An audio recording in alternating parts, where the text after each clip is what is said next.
Hello, and welcome to today's LMA program. My name is Diane Olivo-Posner, and I am the Principal Librarian, Associate Director for the Exploration and Creativity Department of the Los Angeles Public Library. And I'm Kevin Alcuni, Adult Librarian for the Exploration and Creativity Department. We are here to introduce today's LMA program, Jane Russell, 100-Year Centennial. We want to thank the National Endowment for the Humanities and our Library Foundation, and of course, our behind-the-scenes staff who help bring the LMAID programs to you virtually. LMAID focuses on the diverse landscape of Los Angeles, highlighting the immense artistic and performance talent that is developed in the course of the city's eclectic history. And if you'd like to see more of our amazing programs, please visit our online calendar at lapo.org/events. And for our amazing LAMAID programs, specifically visit lapo.org/LAMAID. Our website also has blog posts, video links, and all other kinds of fun things that highlight the library's diverse resources and upcoming programs. Don't miss our next LAMAID program, which will be Thursday, August 26th at 4 p.m. History of Black Dance in America. The program will be on Zoom, so you'll need to go to our online calendar to register for the event so you can receive the Zoom link. We will be joined that day by dancer, choreographer, and dance historian Ron Parker as he explores the history of Black dance in America. This is the little-known history of the most popular American social dances that were created or inspired by the descendants of enslaved Africans. We are talking dances like cakewalk, black bottom, Charleston, Lindy Hop, the swing, and much more. The history of Black dance is quite simply the history of American popular dance. That's going to be super fun. But now for what we've all been waiting for, I'm very excited to introduce today's LAMA program, Jane Russell, 100-Year Centennial. Leading the conversation will be Christina Rice, the Senior Librarian of the Los Angeles Public Library Photo Collection, and she will be in discussion with James Sherman, Librarian in the Literature and Fiction Department. They'll be talking about Christina's newly published biography on Jane Russell, Mean, Moody, Magnificent, Jane Russell and the Marketing of a Hollywood Legend. Welcome, Christina and Jim. Sorry, James too.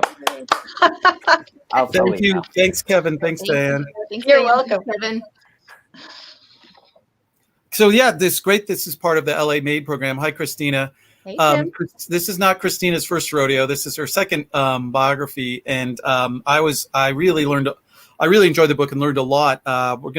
It makes sense that it's called Made in LA because, of course, it was made in LA, where Christina's from LA, but also is the head of the photo collection and works for the Los Angeles Public Library.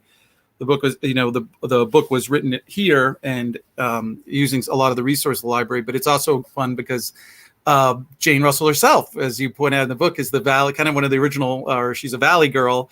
She was, even though she was born in Minnesota, she like most Angelinos, she quickly moved. She came here at an early age and lived in the Valley for over 50 years. So those are both appropriate for what we're talking about today. Yeah, I think it's fair to say Jane was made in LA. Yeah, exactly right. And made is the idea that the subtitle of the book of the marketing talks about how Jane Russell from a very, very young age has this classic Hollywood story in the sense that she's discovered really young. It's not exactly Schwab's counter, but it's she's Howard Hughes, picks her out of a modeling, 17, 18 years old, picked out of a modeling and decides to make her a star. Yeah, I mean, she definitely has kind of that fairy tale Hollywood beginning, even though she wasn't necessarily looking for it. I think Jane, said the subtitle of her autobiography could have been The Queen Walked Through the Back Door, because things just seemed to happen, for Jane. But yeah, she, her mother had been an actress, a stage actress. And so I think that was something her mom wanted for her. But Jane was never somebody you could tell what to do. So I think her mom maybe subtly pushed her in that direction. and then Jane like found herself in it. She did do some modeling when she was a teenager. She modeled for Tom Kelly, and so he's somebody that Marilyn Monroe fans know. He took the nude photos of Marilyn, but 10 years prior he shot Jane, although Jane was always dressed. She did fashion photography for him, and it was one of his photos, which was actually a very tightly framed photo of Jane's face that was hanging up in his studio that an agent grabbed off the wall and took to Howard Hughes and Howard Hawks, who were looking for an unknown to play Rio in The Outlaw. And she was chosen. She did the screen test and nailed it. And that was it. Jane was off and running. And The Outlaw is really, nowadays, it's if you don't know anything about the story, it's hard to believe that like how risque, how it was focused on. It was a very The Outlaw was really focusing on a particular set of assets that that Jane had, and we can talk about the marketing. Why don't we talk about the marketing of that? Like how phenomenally how it made her name really early, and quite successfully. Yeah, it did. Pretty early on in the process, Howard Hughes, he decided he wanted Jane to be the cornerstone of the marketing for The Outlaw, particularly her physical attributes. And so he hired Russell Birdwell, who was a publicist. People may be familiar with his Search for Scarlet campaign for Gone with the Wind. So he was somebody who was very, very good at his job. And he was brought on, and, Jane was signed to her contract in October of 1940, and The Outlaw went into production in December. And in January, February of 1941, the publicity is just off and running. She is on magazine covers, throughout the country. She's getting newspaper coverage internationally. He really knew how to do his job. And that publicity kind of sustained Jane's career for most of the decade. And Howard Hawks leaves the Outlaw. Howard Hughes takes over as the director. And any of you that have suffered through that movie can see, there's a big difference between Howard Hughes and Howard Hawks when it came to directing. But, Hughes just kind of gradually releases the movie throughout the entirety of the 1940s. Jane only has 2 other movies released, Young Widow in 1946 and Paleface with Bob Hope in 48. So it really is that publicity launched by Russell Birdwell that kind of sustains her. She becomes a really popular pinup during the war. And That's right. it's that publicity is why, for the most part, why we're still talking about The Outlaw today. It's and it's a very interesting. It's very interesting. Yeah, go ahead. I'm sorry. It has its fans. It certainly. I don't know that I met any, but I think it has its fans. But as you said, like it's funny. It's the marketing campaign, and a lot of it is still right because I think you mentioned that she was. One of her nicknames was the motionless picture actress, because you're talking about this, the pinup during the war, and then also these enormous billboards, right, which show her that was actually a cause of much chagrin of the proper citizenry, or and also the Hays Code.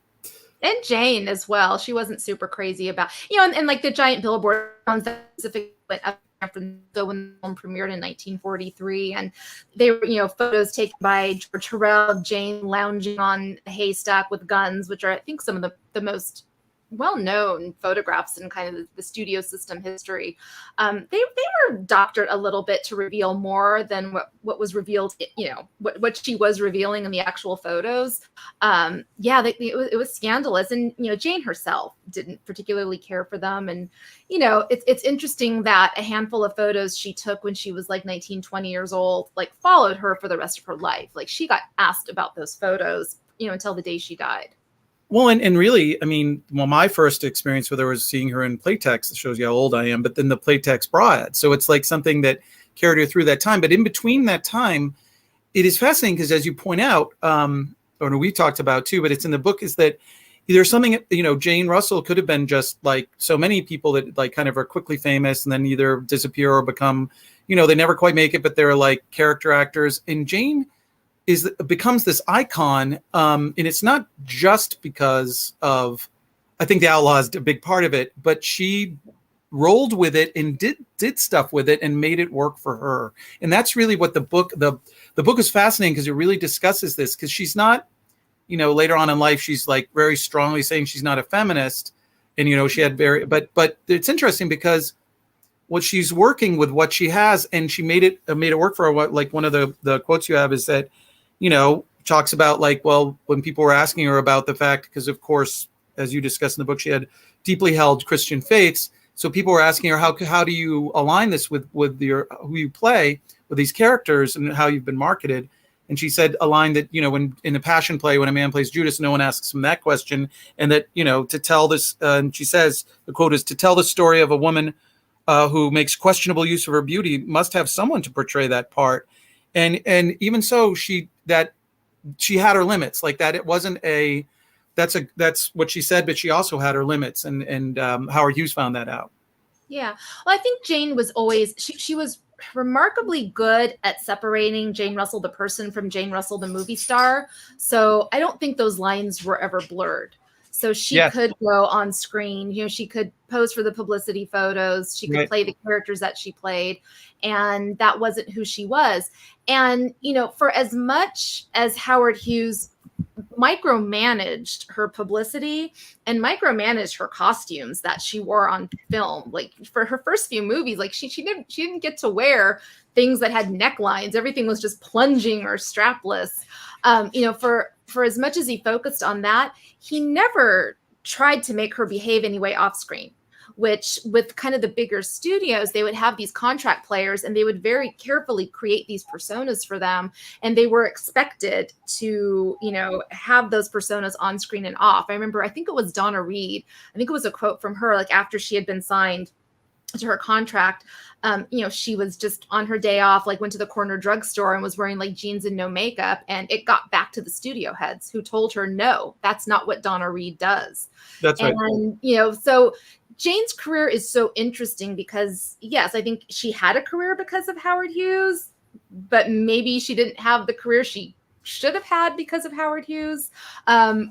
But yeah, she never fought Hughes for really good roles, but she would occasionally fight him. So, I mean, your book is really gets into what the fascinating relationship that was, because he's obsessed with her décolletage, but he's like, you have that crazy memo he writes talking in a very clinical way about it. And, it's also strange that she never worked until later, she didn't work for RKO. She was actually an employee of Hughes Tool Company, right? Because it was like he kind of controlled her in that way. But at the same time, they have this fascinating relationship where I don't think he ever made any, certainly he dated starlets, but that didn't seem to be the issue here, even before she got married to her high school sweetheart. And also that you have that amazing scene about Christmas. If you want to, I would love it if you just mentioned that. Yeah. When he goes over to sign a contract on Christmas Eve. Yeah. No, the relationship between Jane and Howard Hughes, I found like absolutely fascinating, because these were these two, very strong personalities. And I think they had a tremendous amount of respect for each other. And no, like he never, Jane did reference like one instance where for a variety of reasons, she spent the night at his house, and she said he kind of tried to reenact the scene in The Outlaw where, Rio climbs into bed to warm him up. And she just kind of said, Howard, what are you doing? And she was always very capable of just being really matter of fact with him. But she does recount an instance where it was Christmas Eve and he requested that she come over to discuss her contract. And she's like, Howard, it's Christmas Eve. And he was very insistent.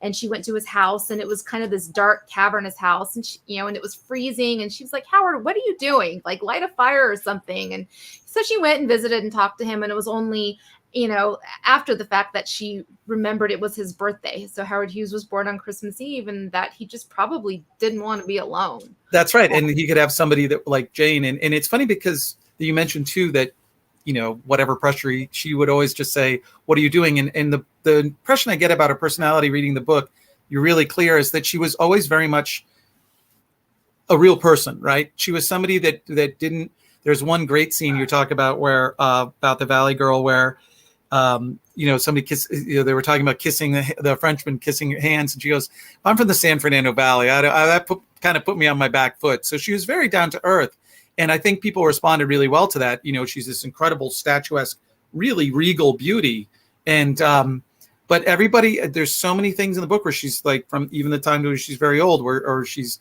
talking to convicts, and saying, immediately making, when she's going through the prison giving a talk at a prison, immediately like establishes rapport with people. And she just seemed to be a really down to earth person. Yeah, she absolutely was. And I think it was a cousin of hers said Jane never met a stranger. Like she just really loved people, loved being around people, and they did respond to her. And, even though she became this internationally known figure at such a young age, she's 19 years old, she always stayed very grounded, and like being in the industry just didn't seem to like give her a big head the way it does with a lot of people. And it also didn't seem to kind of just destroy her, which is often the case. She was always super grounded. She had a pretty stable upbringing. She had 4 younger brothers, and so I think they always prevented her from being too full of herself. She had a very loving mother. Her father unfortunately passed away when she was 16, but she still had that stability. She had a big extended family. They were all here in the Valley, so she grew up around people in the industry. So yeah, she was always just Jane. And I think, really what you see is what you get. And for me as a biographer, that was really a gift, because Jane did write her own memoir. Which is something I just wanted to compliment it and expand on it. But she's a very reliable narrator, which isn't always the case. Well, that's right, because she does not trying to protect a false image, right? No, not at all. Which is interesting because she's famous because of you could say a false image, but that never affected kind of who she was. Also, I mean, as troubled as her marriage was with Bob Waterfield, it's like you had pointed out in the book that in some ways, first of all, they're high school sweethearts, right? They meet when she's a freshman and he's a senior at Van Nuys High School. Yeah, but they don't actually hook up until, so they're not technically high school sweethearts because that's true. He meets him when she's 14 and she falls, head over heels for him, but they don't actually get together until after he's gone. So right. She's not his high school sweetheart. Yeah. You know what I mean? Like it was somebody that she kind of carried a torch for him a little bit. And then, but he did, as troubled as that marriage may have been, is like, there was a lot of stability in that she was like, from an early age, there was, she had that. And also his fame as speaking of made in LA, as the Rams, first star quarterback at UCLA, actually before. And that kind of protected her to some degree from, gave her an outside from the movie industry with somebody who wasn't that blown away by her celebrity, right? And somebody, but also kind of protected her, right, from a lot of people that might have been interested in her. That she's married to the football, star. Oh yeah, nobody was going to mess with her because she was married to, and I think even like Howard Hughes, like to an extent, I think he kind of, he maintained a very respectful distance. And I'm sure that was at least in part that she was with this football player from the time she was signed to her contract.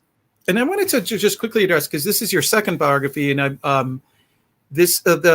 the way that the resources that you used at the library, I know with Anne Dvorak, you probably used the resource more, but, and as you were saying, Jane was, much more an open book. There wasn't a lot of hidden, and she had a long public career over a long period of time. And she was, like you were saying, it made it kind of easier in some ways, but you're still like used the library. I noticed a lot, you're the head of the photo collection, and there's, there's a lot of photos from the Herald Examiner that is part of a collection of the LEPL now. Can you talk some about how you use the library and the library resources for both biographies? Oh yeah. I mean, I obviously used the library, tremendously in both cases. With Anne, it was, I started researching Anne Dvorak like in the late 1990s. So a lot of the resources that I had to like dig through at the library are now online. I think I started working at Central Library in 2006. And I think the first 6 months, every single lunch break, I was on the microfilm readers. So I would like wolf down my lunch as quick as I could and then go grab microfilm. And that, so many of those newspapers have now been digitized that I didn't have to do that. Right. That's right. Yeah. But we subscribe to a lot of those databases. So yeah, using the newspaper databases was something I absolutely used.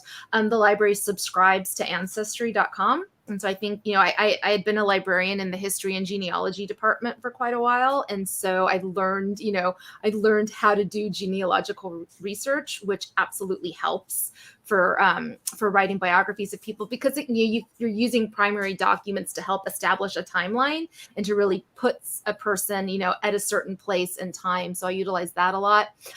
Something I would do often when writing these books is just to go up to like the literature department, and I would just scan the shelves of biographies, because so many people from the studio system age wrote memoirs like starting in like the 60s and 70s and 80s. That's and right. These are things a lot of times they're out of print, or they're just not, it's not always easy to figure out that they even wrote it, because if it's not something Right. that's showing up on Amazon with a lot of reviews or Goodreads, they're That's kind right. of these little gems. And so I would often just come and scour the shelf. I know, I remember seeing you there. Yeah, I would. Oh, there she is again. Like, you see guys walking by, and she's going to the biography section again. Those books maddeningly often do not have indexes. But That's right. That's right. There's yeah. a lot of good stuff from like, and then in the department, all the Department of Literature Fiction, we have so much in terms of like records of from silent vaudeville and silent film, but up into the film. It's amazing what we have. There's all these hidden treasures, and I think I remember you telling me one of the big things that Jane really became famous for was WAIF, WAIF, which was her work with the international orphans, because of her own story with that, which I hope you touch on. But the way that you found out, like there was this, you wanted to find this information, and like happens so many times, there's these treasure troves in the library, that there's a file, like a physical file somewhere that had all this information. Yeah, anytime I do research, I always consider like the librarians at Central Library to be my secret arsenal. Because when I hit brick walls, I'll go to librarians in different departments, and the Central Library librarians are really good at pulling rabbits out of their hat. So yeah, one of Jane's really, I think what you could call her life's work, aside from her film and music career, was WAIF.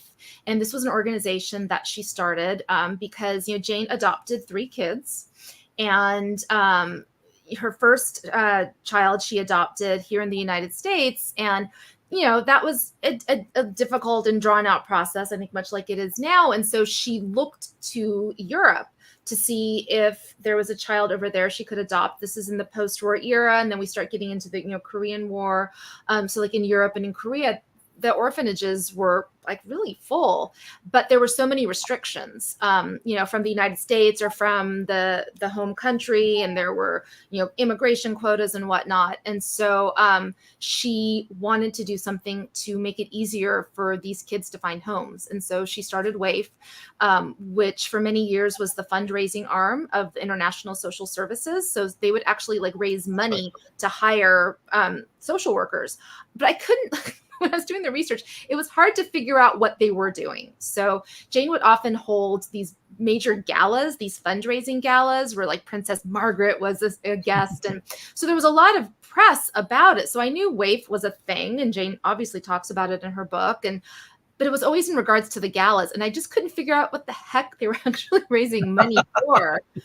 And so I was just kind of at this brick wall. And so I went to Greg Reynolds, who is the librarian 3 in the Social Sciences, Philosophy, and Religion department. And I was talking to him, and I said, Jane was really involved with adoption, and she had this organization. And I don't know if I need to try to figure out if they were a nonprofit, but I just don't quite understand, what they did. Like, how do I figure out if they were a nonprofit or not?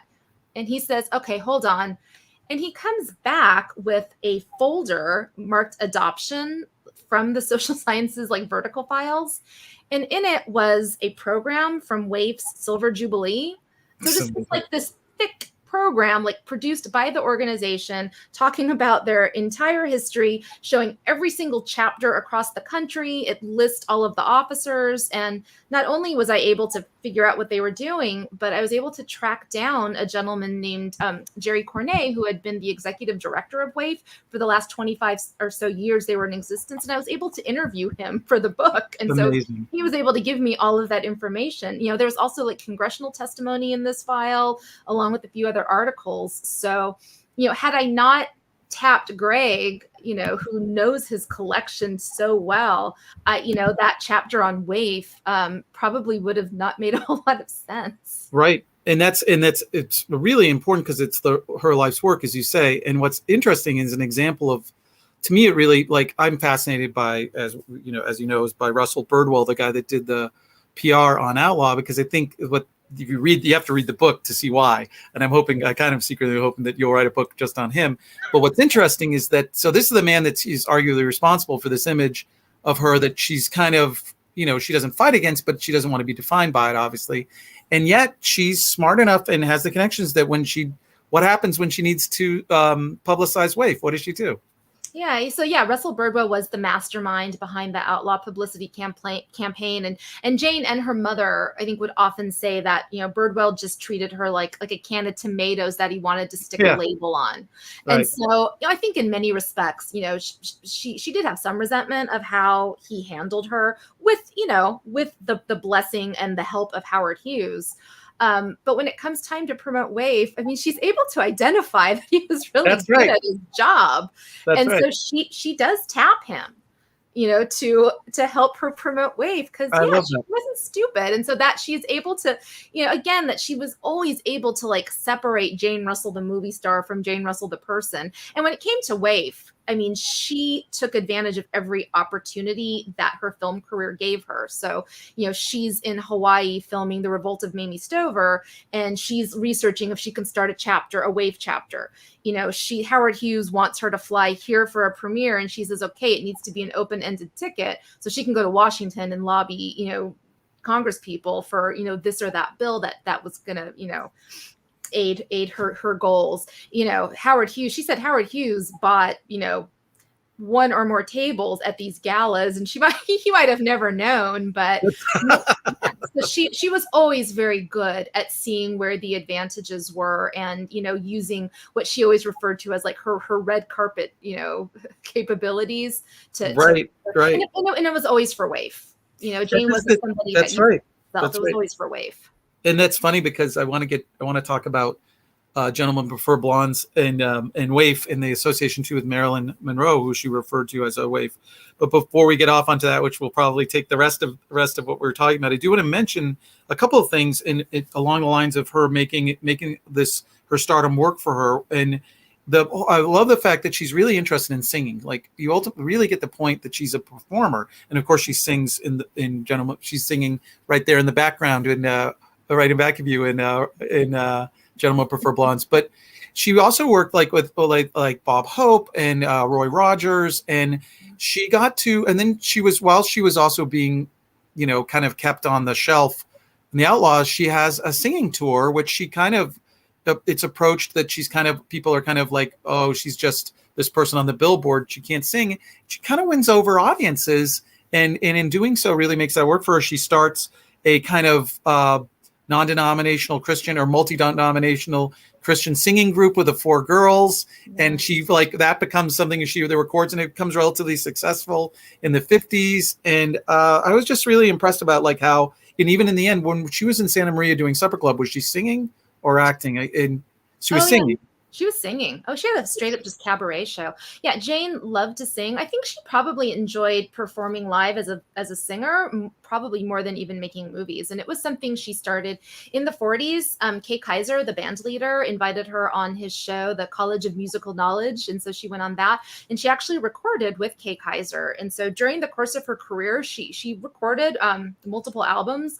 I think Diane mentioned that Hoopla. You can go onto Hoopla, the library resource, and they actually have one of her albums on there. So you can, and she's fun. She's fun to listen to. So yeah, so she, in between, she has it built into her second contract with Howard Hughes that she is allowed to go off and do these nightclub acts. And she would do, this was kind of like the waning days where you still had some vaudeville. So she would do these singing acts in between screenings of her movies as they were coming out. And as you said, she teamed up with Beryl Davis, Connie Haynes, sometimes Rhonda Fleming, to sing these kind of Christian pop, and they recorded albums, and they toured all over the world in their Mr. Blackwell gowns. And so and up until the very end, she moves to Santa Maria, when she's older, which is where her youngest son Buck was. And she's, she says like there's nothing for old people to do in this town. So she, contracts with the hotel and starts her cabaret show. And, I'm sorry, I considered going up there to see her and I never did. Oh, really? Yeah. Cause that would have been amazing. And that's also really why Gentlemen Prefer Blondes, which I think was how your real window into, because that's one of your favorite movies, kind of your window into Jane Russell after you finished the Dvorak book. Because, and this is one of the many reasons why it's successful, is that for Jane, it's particularly successful because she is a cabaret performer. And she also has her personality as the foil to Marilyn Monroe, is that she's much more down to earth, right? And much more direct, which is very much more of her personality. She's not this, she's not a dish. She's just beautiful, but she's like a very pragmatic person. And that seems to reflect who she was. What do you think of that? Is that like one of the things that made her performance in Gentlemen Prefer Blondes so effective? Oh yeah, she often said that if you want to see what Jane Russell was really like in person, watch Gentlemen Prefer Blondes. That Dorothy Shaw was absolutely the she's first amazing. Jane Russell, yeah, amazing. She's absolutely fantastic. So yeah, that is definitely a reflection of her. And because you look at there's a movie that's not a sequel but gets mistaken for a sequel, Gentlemen Marry Brunettes, and that's right. It has nothing to do with Gentlemen Prefer Blondes, but Jane kind of plays the Marilyn character in that film. And it just doesn't go over because she kind of knew that it wouldn't, right? She had as it was happening, she's like, "Why is this happening?" Yeah, why am I doing this movie? And where's Marilyn? Marilyn needs to be here. Yeah, and she ended up so it's absolutely her, and she was like a perfect foil for Marilyn in that movie. That the two of them play off each other so well. But yeah, and Jane does end up singing in most of her movies. Like once, certainly not in The Outlaw. She doesn't even get to sing in The Paleface. The Paleface with Bob Hope, Buttons and Bows, is a Academy Award-winning song. That's right. She just has to stand there and watch Bob Hope, sing. Well, she's a perfect, like straight, so-called straight man, right? Yeah. For him in that movie, even when it comes to like receiving the music. Yeah. But once she does start singing, like the first movie she sings in is Montana Belle, even though Howard Hughes doesn't release it for a while. But once Howard Hughes realizes that Jane could actually sing and pull it off, she sings in the majority of her movies. And by the way, like I want to reiterate that was not a foregone conclusion. That's something that she fought for because that's something she really liked. She made it work for her. That's something that she really had to fight for, and that people did not believe that she could sing. And the first notices weren't very kind. But no. They the first notices of her like nightclub acts weren't great, but she didn't care because she enjoyed it. That's right. Care. Like Jane just forged ahead, and Jane did what Jane wanted to do, and always seemed to make it work for her. Well, that's amazing. Like for instance, like with the architecture, like one of the Anne Dvorak, of course, you have a direct connection with her architecture, but Anne Dvorak never designed her own house. I was blown away by the detail of her house in the clouds in Sherman Oaks, and apparently Architectural Digest was too, because they interviewed you for that, and I can see why that was a tour de force. I wasn't expecting it at all. Like all of a sudden she's doing this design in the way you do. Of course in Los Angeles, probably everywhere in America, but Los Angeles, we're all about the real estate, right? So she's like in building her own space, and the place sounded fascinating because she was working with a famous designer, and he would say, "Well, you just want me to do this then, right? What you're asking me." She had such a vision that she was working with this famous designer, and he's like, "Yeah, but then you want me to do this, right?" And she's like, "That doesn't work." And she's like, "Yeah, that is what I want to do." And it ended up working, right? I'm talking about the central corridor, right? Yeah. So Jane was always very interested in design, like fashion design and interior design. And she said if she hadn't become an actress, she probably would have become a designer. So when it was time, so when her and Robert Waterfield built their house in Sherman Oaks up in the hills, she, Kemper Nomlin Jr., who was one of the case study architects, was the designer. His dad had actually designed the Russell family home in Van Nuys. And she played and he knew going in because he had known Jane for a very long time. So I think he knew what he was getting himself into,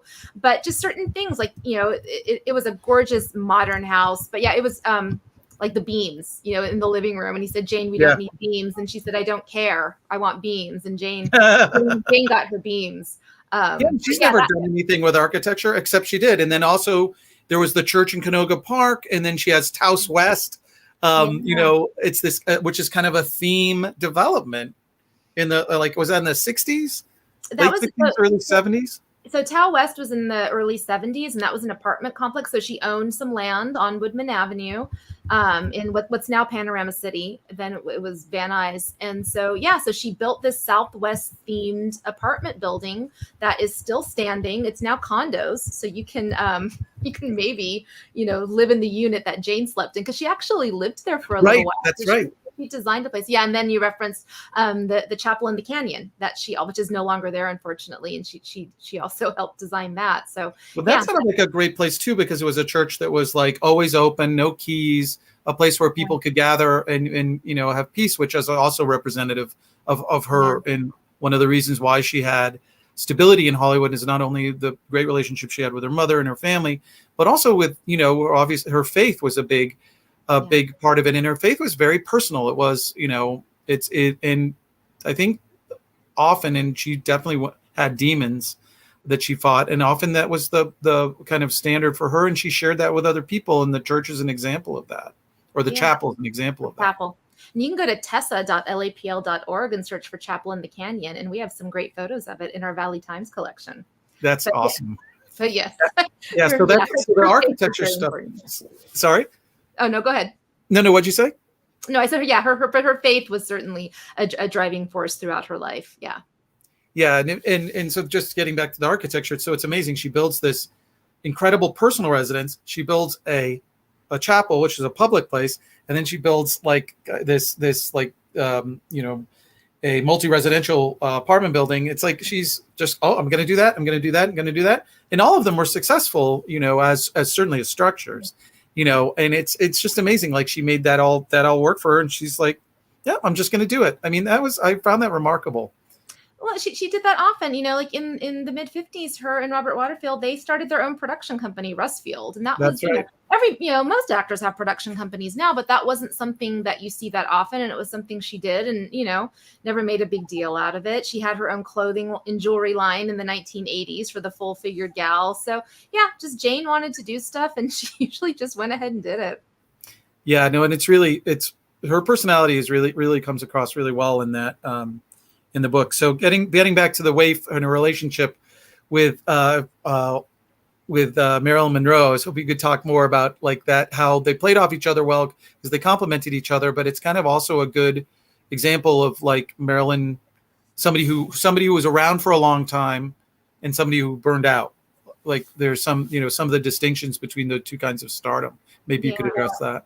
Yeah, I think there are a lot of parallels between the two of them. I mean, they both went to Van Nuys High School. Marilyn did go to Van Nuys High School. Jane actually was in the same class at Van Nuys High as Jim Doherty, who was Marilyn's first husband.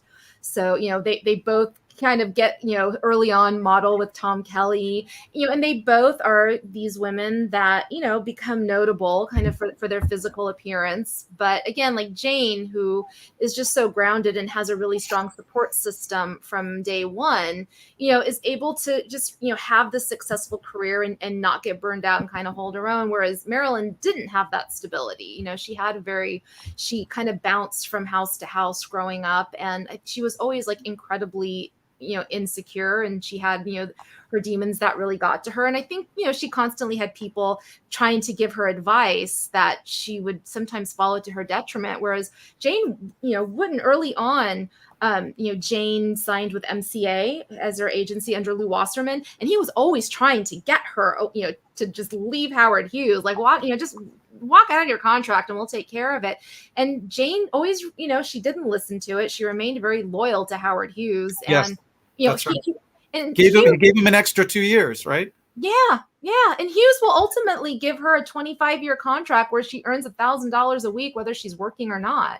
And most of the time she's not working for him. But I think he said he was saving, he was saving money by, paying her over the course of 25 years. But I think it was because of that loyalty. So I think it's just, it's interesting to see how each woman kind of reacted to the fame and the publicity and the people around them. And, when Gentlemen Prefer Blondes is made in late 1952 or early 53, Jane's been around for a decade. So Jane's already been there, done that, seen it all. Marilyn's on her way up. And right. I think Jane is Jane takes her under her wing. And Jane was just somebody that didn't have that diva movie star ego. And, so when Marilyn starts to come to the set a little bit late for no other reason than she's just in her dressing room ready and just completely nervous, Jane just takes over and said, she would just go knock on her dressing room and say, "Come on, Blonda, let's go." And she would get Marilyn to the set, and, she would help kind of interpret Howard Hawks' direction for Marilyn. And the two just got along great. And it was, it was just a very genuine friendship that the two of them developed, and they would cross paths occasionally, after filming. It wasn't like this friendship that lasted a long time, because, I don't know that Marilyn kept long lasting friendships, but they always had a tremendous amount of respect and admiration for each other. Yeah, I think that's something that Marilyn referred to that later on in life, when talking about Jane.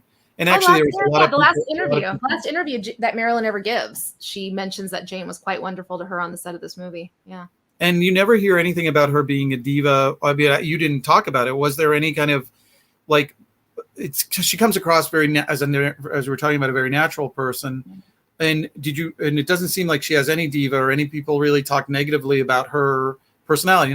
Aside from her political, she goes a little bit off the reservation when she gets older, but a lot of that is just like, some people would argue she was just, being goofing around or whatever, but indirectly how she dealt with people on a person to person level. Did you ever read anything where she had like diva behavior? Because she could have pulled off diva behavior, being statuesque and, and who she was. And she doesn't seem like she did she? No, I don't get the impression that she ever did. And, and Jane, she passed away in 2011. So she was around, up until fairly recently. And so I've encountered lots of people that just, I met Jane. I saw Jane here. I saw Jane there. And no, everybody just always says she was great. She was kind of just a cool broad. It really, really comes across that she's a cool broad in the book. That's really awesome. So when you were reading it, you were telling me about some of your favorite, when you started writing biographies, some of the things that it was helpful to kind of understand what worked in biographies and not. And one of the things you talk about is, which I think is great, is that a lot of biographers you feel overdo the movie synopses. Yeah. And I thought it was really amazing in this. You do that. You just barely touch on it, and that's you really avoid that, which I think was really helpful. And another thing is the research is so well integrated into the narrative. And you talk about some biographies you've read where people are just putting in the research because they found it, right? Because there's that excitement, I'm sure, as you're a biographer, you're like, holy cow, I found this incredibly crazy thing, and it's kind of an interesting nugget, but it's a little bit far out of it's a little bit too inside baseball, right? That it may not be open to a more informal narrative. Can you talk some about that? Like how your reading of what we've kind of early determined before, well over 100 movie star biographies has helped you in becoming, a movie star biographer? Yeah. So, I started reading movie star biographies when I was in the 8th grade. I remember God is the Secret Lives of Marilyn Monroe. I did as a book report in the 8th grade. And ever since then, I've just obsessively read movie star biographies. Maybe I secretly knew I wanted to, write them or down in the back of there. So yeah, so I've read so many, and particularly when I was gearing up to write the Anne Dvorak biography, I was just really hyper focused and reading them and really absorbing what I liked and what I didn't like in certain biographies. And so, yeah, the lengthy plot synopses was something I've just always, when I would come across those and the plot might go on for a few pages, I find myself just, skimming past them. And I actually don't like writing plot synopses. I think those are, so, I think it's more I really don't want to write them. So if you want to read them, I'm sorry, I just don't want to write them. So I certainly subscribe to the TV guide style of plot synopsis. So it's just, I usually just try to do 1 or 2 sentences. I think after I'd finished, because I do dedicate an entire chapter to Gentlemen Prefer Blondes, because I do think it is the most significant film of Jane's career. And I don't think I actually say what the plot and also is. Because you love it. Let's be honest. Oh, and I love it. Yeah. It's one of the most significant movies in your career too. I do. I love it. And I love Marilyn. And to this day, I wish I could figure out a unique angle to write about Marilyn, because she's been written about so much. This was my opportunity, to write about Marilyn. even though I try to have, I do try to write that chapter from Jane's perspective and have it be like the Jane version of Gentlemen Prefer Blondes, I was still really happy to be able to write about Marilyn. But yeah, so I don't even talk about the plot, I don't think, in that chapter. I talk about everything else, but not the plot. But yeah, one of the interesting things I did find in the research, I was able to access some files at 20th Century Fox, and there was some guy who held a patent on like curtains, like some sort of curtain rig that he claims is used in Gentlemen Prefer Blondes, and he was threatening to sue. And I thought it was so kooky and so like fantastic, and it just didn't fit in with the narrative anywhere. Yeah. So that was something that did get sacrificed. But it's interesting. We got a question about, as somebody's asking a question about, Greg Stannard says, love your work. How do you organize research that you can access it as you are writing? I guess you can read it. Can you read it on screen there? Yeah. So how do you organize research so you can access it as you're writing? Do you keep physical records that you then organize, or do you use software? Well, I use Excel. I'm somebody who loves spreadsheets. So I will usually log whatever I find by date. And so that way I end up getting kind of a skeleton timeline, and then I'm able to go back and reference it. With Anne, it was a lot different because not as much was digitized, and with Jane, so much of it was. But I did find myself actually printing out a lot. I found that when it came time to sit down and write and actually quote things, I did find having the physical copies really helped me. So it's a combination of having this timeline on Excel and then having the physical copies that I can then go access. So the spreadsheet kind of served as a finding aid, because it was just easier for me to kind of go through, and I would highlight, especially if I was using like newspaper articles or magazine articles or even just memos and documents.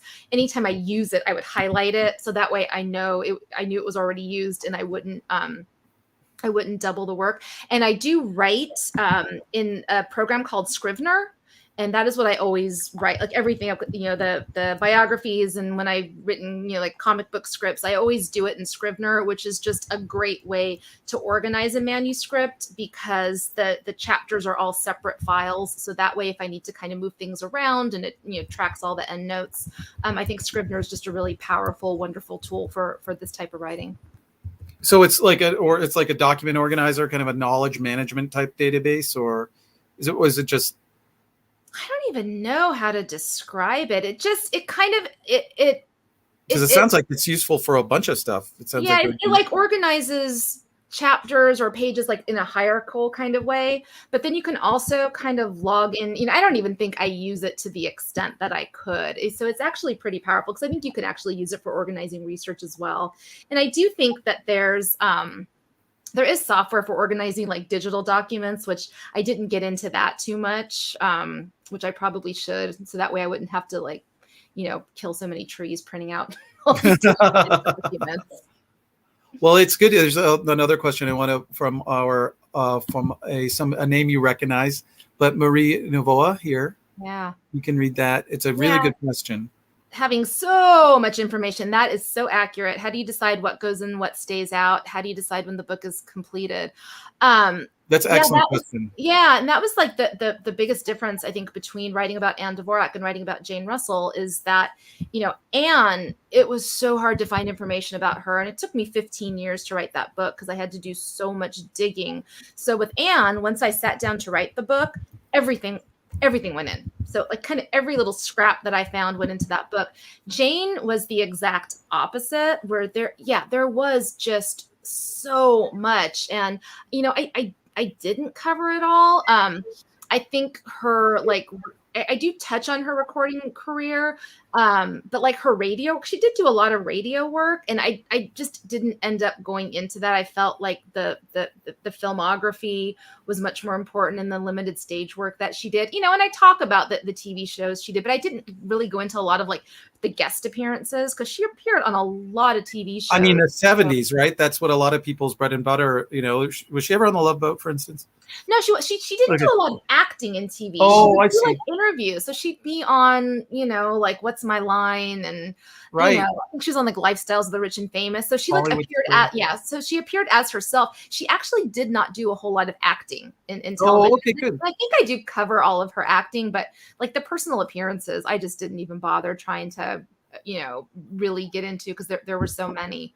Well, So, speaking of acting, I was kind of blown away that, you know, she didn't do a lot. She did some summer stock, some relatively, you know, she did theater like that. And then suddenly in the 70s, I just have to mention, because it blew me away, was that she works on Company for Sondheim, who's like incredibly difficult, like complicated work. I mean, she had some trepidation. So how old is she when she does this incredible shift and then works with it and takes that risk, and it was a successful risk. I thought that was a really good chapter towards about the period of time. Yeah, she was in her mid-50s when she did Company. She replaced Elaine Stritch, who had originated the role of Joanna. And no, it was hard. Like, she actually had a nervous breakdown in the middle of it. And, you know, she did have a hard time with Sondheim's music because it's so complex. But it reminds me sort of like the way that the nervousness of Marilyn Monroe during Gentlemen Purple Blondes, because somebody took her under the wing, or under their wing too, to help her. And can you talk a little bit about that? Yeah, I mean, because Jane was always fine making a movie because you just learned little bits, and if you screwed up, you just reshot it. Whereas, you know, being in a production, you had to know it all. So, yeah, so she was very nervous about it, but did get talked into it, and it was triumphant. Like when she, you know, it is a triumphant appearance, but you know, she does it for a few months, and then she's bored. She just doesn't want to do it, so she never does Broadway again. So she does stock. I think just because it's much more intimate and it's not so long, you know. Well, I remember your quote about that she preferred stock. I can't remember that well, but she was like, yeah, Broadway was just kind of a grind, she said, right? Yeah, and she just didn't want to do that. And Jane, you know, Jane wanted to make sure she got her sleep in. And just to go back. Oh yeah, I love her sleep regimen. Like, God bless her. She's like in New York. She's like talking about how she has to. Her whole life is scheduled around getting the 9 hours of sleep. Which, believe me, I wish. I mean, that sounds amazing. If only. But just going back to the last part of Maria's question, how do you know when it's done? Like with Jane, I wanted the book to come out this year because it was for Centennial. So I needed it to come out in time for you know, June 2021. Otherwise, I'd probably still be working on it. So you know when it's done when you have that contract. And and I was, you know, the book was due in early April of 2020. So it was like those first couple of weeks of lockdown, I was just like up till 1 a.m. every night working on this book. So a contract. That is helpful. The deadlines are helpful. I've heard that. It was a really good question. It's a good answer. Also, somebody asked about the her house. Where is the house in you know, the Sherman Oaks house? The house in the clouds. Well, the house is no more. So it was on, I think it was 14888 Round Valley Drive, I think was the address. So it was in Sherman Oaks, south of Ventura Boulevard. And I think we almost made it through the through the thing without my dogs freaking out. The house apparently suffered damage in the 1994 Northridge quake. And so sadly, it was torn down. So it no longer exists. But there's a licensing company called Veritone, and they actually have, you can go onto that website and find the episode of Person to Person with Edward R. Murrow that was actually shot at that. It was actually shot there where her and her husband were interviewed. That's great. And the question is the estate still in the family? And I assume no. Oh no. Yeah. So Robert Waterfield got it in the divorce, but but he ended up. Oh, that's right. Because that's why she ended up building. Yeah. He ended up doing what? He ended up, he sold it in the 70s. So it is only but a dream now. It is but a sweet memory. Well, it's a great chapter. Something I devote like a whole chapter to. No, but it totally works. And you memorialized it very effectively. Thank you. So, and then, so I really enjoyed reading it. And I wanted to, like, some of them, can you maybe suggest some memoirs of, some memoirs of particular memoirs you've enjoyed of movie stars? I think we were talking about Dark Victory before, and there's a Marilyn Monroe one as well. Oh yeah, the Marilyn. I mean, there's a lot of good Marilyn books. I love one that came out like in the '60s by Fred Lawrence Giles. Like that was one that I really enjoyed. There is a book about the Bennett family, Joan and Constance, and their father Robert. Bennett's an acting family, which I love, is an absolute page turner. There is a Jean Harlow biography by David Sten, which is kind of a gold standard biography. Not an actor, but there's an Irving Thalberg biography by Mark. Yes, Vieira. that one looked really good. Yeah, so that was a big influence, and and there's a little book by Anne Dvorak that I recommend. Yes, that's right. That is a really good one, and I recommend that. Okay, so I think we're coming up on I think there's also a question that says somebody's asked what website. I'm not sure exactly if. Oh, for the interview. Veritone, Veritone. It's like a clip licensing website. And if you find it and there's no sound, create an account and download it, and the sound should be there. I think that's a glitch. So that's good. That sounds really, really interesting. I love that Edouard Murrow, and that's fantastic. There you go. It's on Veritone is up there in the comments. Let's see, in Facebook and in. So I think it's about time for. I don't think there's any more questions. I'm going to try to see if I can find the link to your article about what makes a good biography, a good movie star biography. So I really enjoyed reading that too. But I think you have a very special guest star and a performance. I'd like to wrap up. I do. So as we had discussed, Jane loved to sing. And so I don't know if Jane would be thrilled that I wrote a book about her. I think she probably felt like she already wrote her story. So why the hell should anybody else do it? So I always try to be like a little bit respectful for Jane. That's why I did not use a photo from The Outlaw on the cover of the book. I used, I think, a classier photo from Macau on the book. But in honor of Jane and how much she loved to sing, I thought it would be fun to perform a song from Gentlemen Prefer Blondes, if you will indulge me. And I do need a Marilyn to my Dorothy. So I'm going to bring out my daughter. There's Gable. I'm here. She's here. And so hi, Gable. we are going to perform. I'm going to be Jane, and Gable is going to be Marilyn. And are you ready? Yeah. And we're going to perform a song from Gentlemen Prefer Blondes called When Love Goes Wrong. Nothing goes right.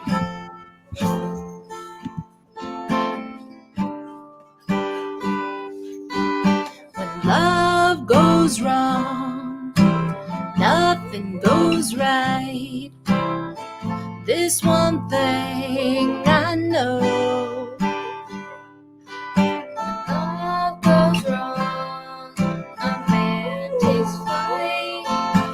Women get uppity, oh. The sun don't beam, the moon don't shine, tide don't ebb and flow. A clock won't strike, a match won't light. When love goes wrong, nothing goes right. The blues all gather round you, and day is dark as night. A man ain't fit to live with, and a woman's a sorry sight. When love goes wrong, nothing goes right. When love goes wrong, nothing goes right. When love goes wrong, nothing goes right.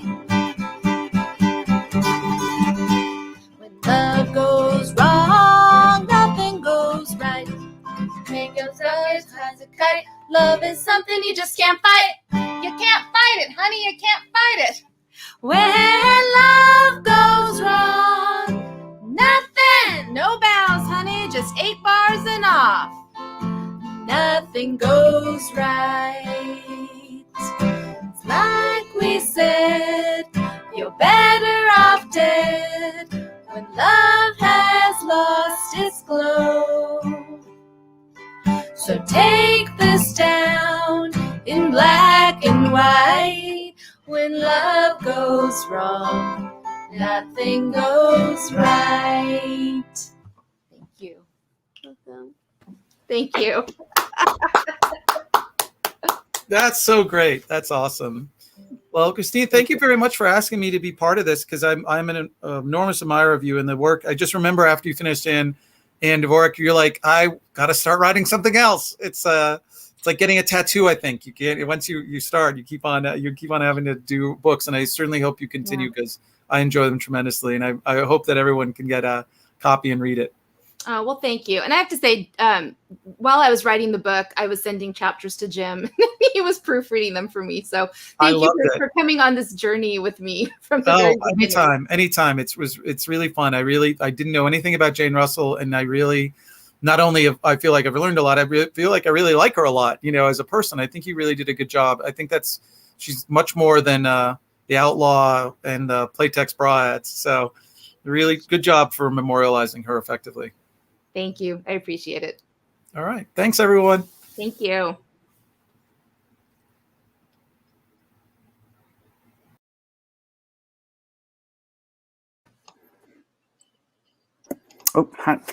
Oh, there's Diane.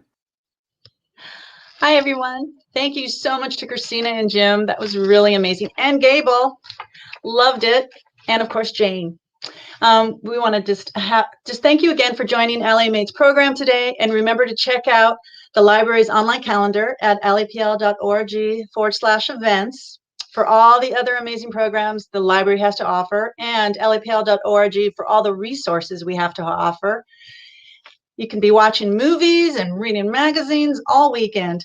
And you can still email the Exploration and Creativity Department at ecdept@lapl.org to have a chance to receive Christina's book, Mean, Moody, Magnificent, Jane Russell and the Making of a Hollywood Legend. So we appreciate all your support, and we will see you next time, August 26th, at the next LA Maid program. And it'll be on Zoom, remember. Bye-bye.